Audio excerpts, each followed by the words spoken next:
Ramadan special moonlight market by DMCC जो कि located है अपटाउन दुबई में। ये बिल्डिंग मेरे लिए हमेशा से ख़ास इसलिए थी क्योंकि ये तनहा दरमियान में बिल्कुल अकेली खड़ी है। सबसे पहले जाते ही बहुत बहुत बड़ी पार्किंग, बहुत डिसेंट इन्वायरमेंट, बिल्कुल भी रश नहीं था क्योंकि ऑब्वियसली ये नहीं है। अंदर जाते ही सबसे पहले एक हिस्सा लेफ़्ट पे जाता है जो कि ग्राउंड फ्लोर है, और एक ऊपर जाता है और एक पीछे है। पीछे के हिस्से को इन्होंने बहुत खूबसूरती से सजा के रखा हुआ है जो कि बहुत यूनिक है। मैंने ये पहली बार देखा था कि एक वाटरफॉल आ रही है और उसके साथ डीएमसीसी लिखा हुआ आ रहा है। ये मेरे लिए चीज़ बहुत नई थी। और नीचे उसके फाउंटेन्स थे जो कि कलर चेंज करते थे, वो भी खूबसूरत लग रहे थे। अब पानी हो और उसको छू के ना देखा जाए, ये नहीं हो सकता। फिर मैंने अंदर हाथ डाला और मैंने देखा कि पानी ठीक है, सही चल रहा है, वो बिल्कुल ठीक काम कर रहा था। और एक एंगल बिल्डिंग को देखने का, डीएमसीसी की बिल्डिंग को देखने का ये था जो कि बहुत खूबसूरत था। पीछे से सारा देखने के बाद मैं आगे ग्राउंड की तरफ आई, फिर मेरी नज़र इस लड़की पे पड़ी और बार-बार पड़ रही थी। ये बहुत खूबसूरत थी और ये घूमती थी, बहुत ही खूबसूरत लगती थी। आसानी के लिए उन्होंने एरियाज़ की डायरेक्शन भी लगा रखी थी। फिर मैंने क्रेप खाया जो कि ऑब्वियसली टॉपिंग के बगैर अच्छा तो नहीं होता, लेकिन उन्होंने बेस बहुत अच्छी बनाई हुई थी। फिर एक बच्चों की एक्टिविटीज़ का एरिया था जो बहुत खूबसूरत था। यहाँ तो लिटरली मेरा भी दिल कर रहा था कि इन सब को पकड़ के मैं भी पेंट कर डालूँ। खूबसूरत डॉल्स थी। फिर मैंने एक-एक को गौर से देखा और फिर मुझे नज़र आया ये मेरा भालू। I am literally in love with it, और ये मैंने बाद में ख़रीद भी लिया था।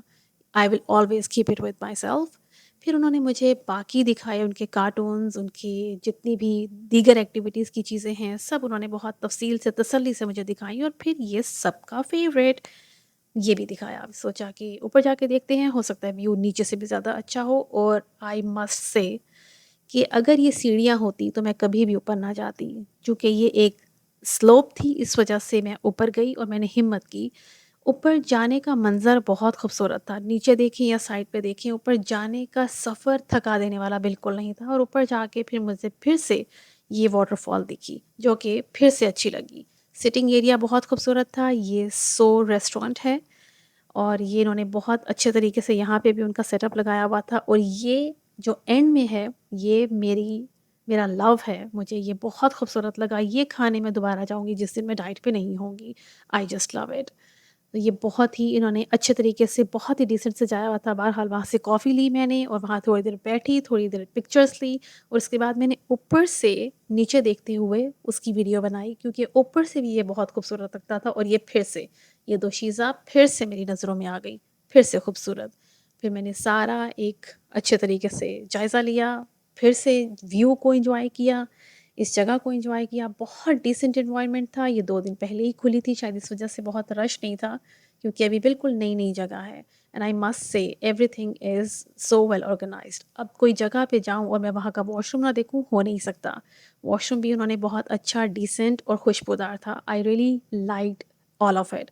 फिर ये नमाज़ का एरिया था। जाते-जाते सोचा कि इशा की नमाज़ भी पढ़ लेती हूँ। ये बहुत ही कंटेम्प्ररी स्टाइल मस्जिद थी, बहुत अच्छा था।